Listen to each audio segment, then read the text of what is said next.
I could totally get behind that song this morning. Whoever's picking the music, awesome. Awesome music, super fun song. Entire family back here is head nodding and dancing. They have all somehow exited the screen before I started. Scott Layson, I see you. Good morning, everybody. Share some love in the chat. Hope everybody's having what we call a thankful Thursday in this household. So we count down to Friday. So today is Thankful Thursday. I hope everybody's having a good week. Kind of recapping on the week and what we've talked about for those that have been on and haven't been able to be on. We've been talking about value and why we love what we do and why we got into the business in the first place. We've spoken a lot about a shifting market and how sometimes it can be difficult. So I think it's important to get back to gratitude, why we got in this to begin with, and what is our unique value proposition that gets us out of what I call the people pile. Today I want to talk about a 411. I think we have lost sight of that because we got so busy during 2020 and on. I think we've stopped using it for the most part. And I wanted to bring it up because I think this is very important for us to utilize as we stay focused on what's important to us and why we got into the business to begin with. So I'm going to pull up my screen. I want to talk about what a 411 means. 411 stands for, it stands for 4 weeks. That adds up to 1 month. Then the 12 months add up to, you guessed it, 1 year. What we typically focus on is this left side of the page. What I'm asking y'all to focus on is the right side of the page. Sorry, I'm still getting over this cold. The right side of the page is what is important to you. So I talk about this in 4 quadrants.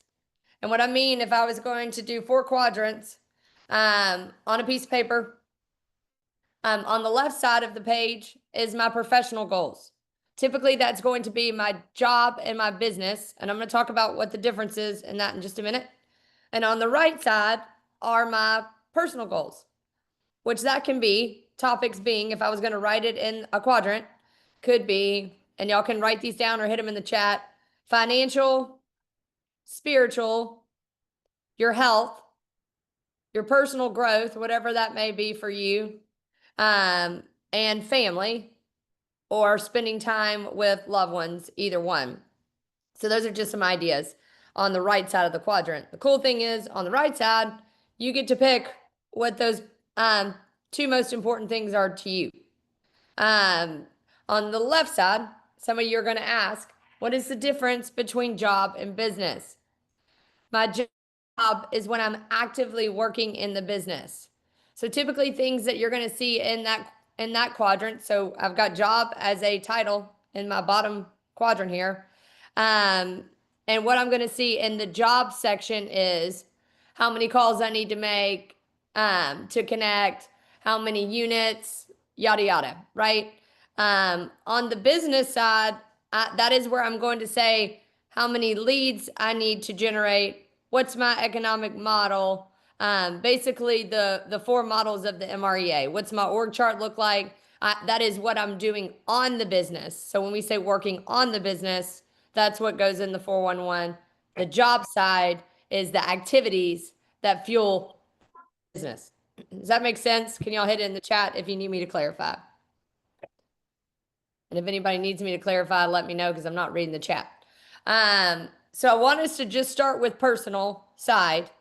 So like I said, spiritual, family, growth, health, financial, whatever it may be.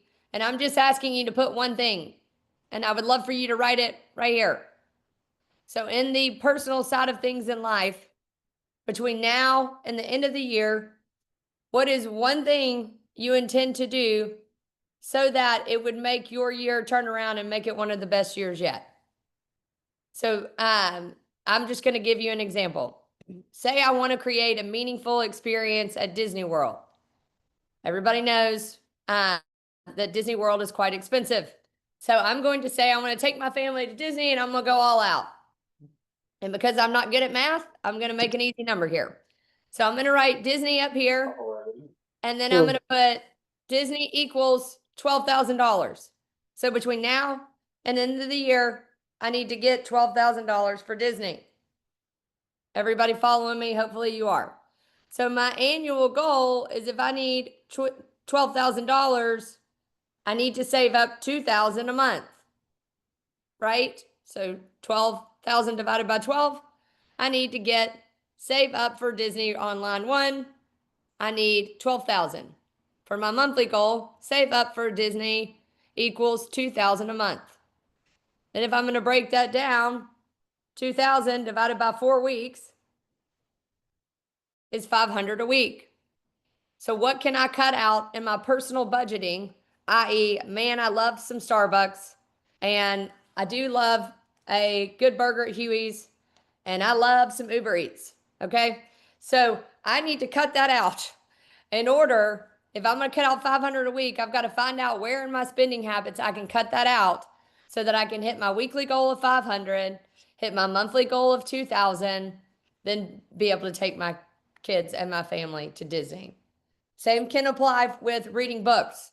I want to do personal growth in terms of leadership, or I want to truly gain mastery in becoming a residential real estate agent at the highest level. And I want to read, I'm just making this up, my annual goal, 12 books a year. And then on my monthly goal, that means I need to read 1 book a month. And then on my personal goal, I need to read a certain amount of pages per week. Then I can hit my monthly goal and my yearly goal. It's important to note that we can't just put a bunch of words on this page that we often say we're going to try. For those that know me, no, I will take that word out of your vocabulary. I don't know what try means. Try tells me that you're not committed.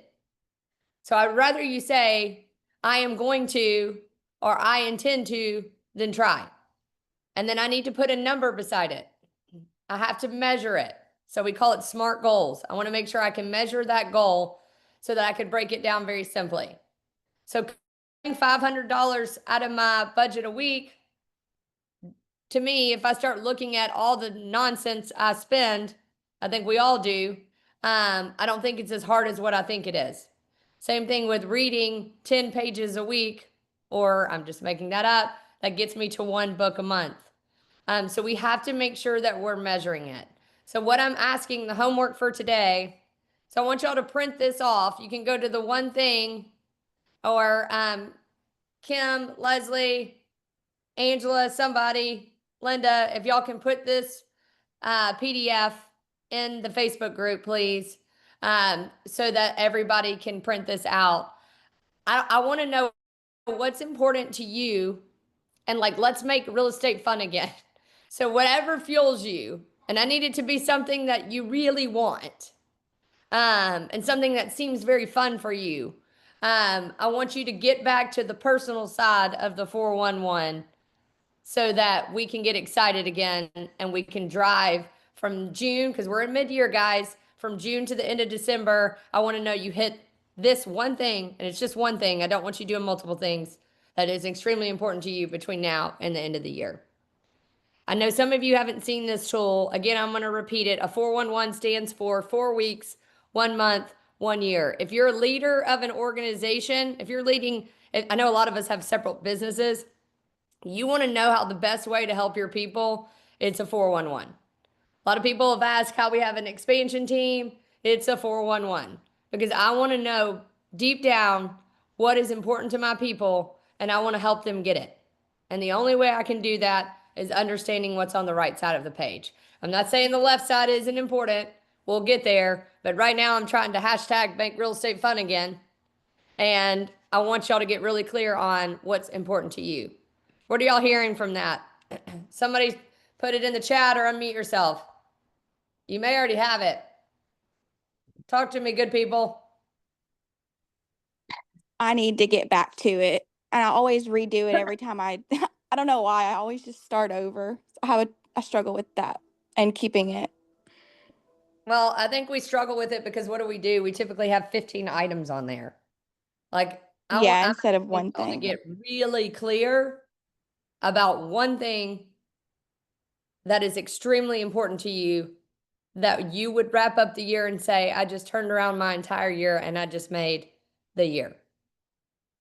And I do think it has to be something that's deeply important to you or something that is an experience worth having that you will stop at nothing to get it.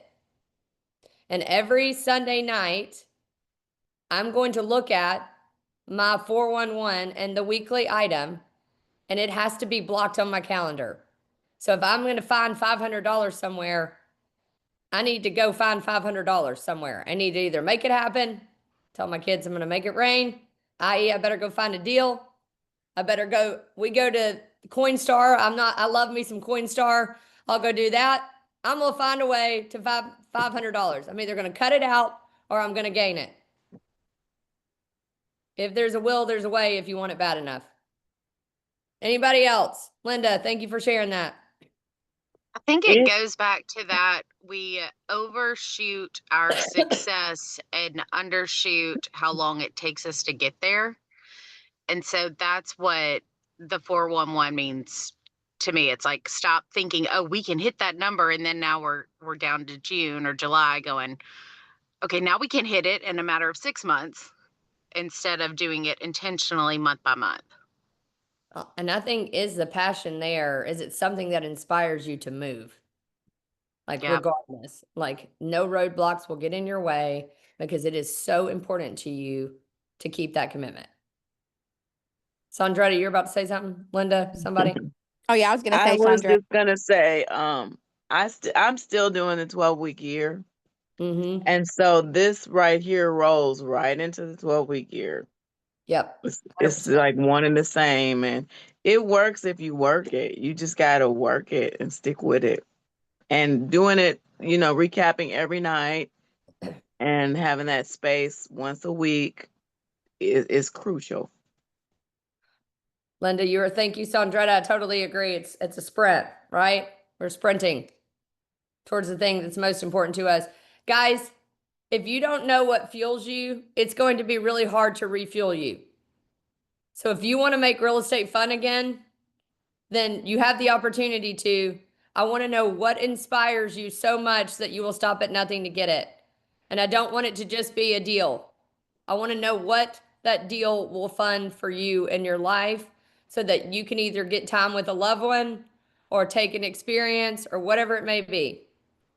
But the time is now for you to get what you want. And we got to start structuring it for right now. Linda, were you about to say something else? Yeah, I was just gonna say something that it just popped in my brain, but I was like, oh, that's actually maybe good because I have a hard time saying what I really, really want because I'm content. So sometimes I struggle to think of bigger, I guess. Yeah. But I just thought about like I need to just like sit my kids and my husband down and like, is there anything that y'all want that can drive me? But you know what I mean? Like that I'm like, okay, what do we want as a family? Maybe that would be a bigger why for me than me just trying to dream of something I want because there's nothing I just desire, if that makes Well, sense. it goes back to, I say this a lot, does your environment support your goals? That's probably going to hit hard with some of y'all. Does your environment support your goals? And if you get your environment bought into what's important to them and you help it make it happen for them, I guarantee you they're going to rally around you. So, Linda, to your point, when I first got into the business, my goal was to get Scott out of corporate America because corporate America kept letting people go and bankruptcy and yada yada. And I didn't want to see him walked out like other people. So my big why at that point was to get Scott out. So what is it? I think you bring up an excellent point. Ask your spouses, partners, loved one, friends. If you can't figure it out, what's important to them, and you love them enough, I guarantee you'll make it happen. Great point, Linda. All right, y'all. I hope you have a beautiful, thankful Thursday. Tomorrow is Friday, which means I'm coming at you with somebody's bringing some really great music to this call. So get on early. Feel free to dance because life's too short not to dance. And make sure that you're bringing what your value proposition is. What are you doing to get out of the people pile? I want to know. And then I also want to know why you fell in love with real estate to begin with. Let's hashtag from here on out, make real estate fun again. No more whining. Let's go have fun. Y'all let me know if you need anything. Bye, everybody.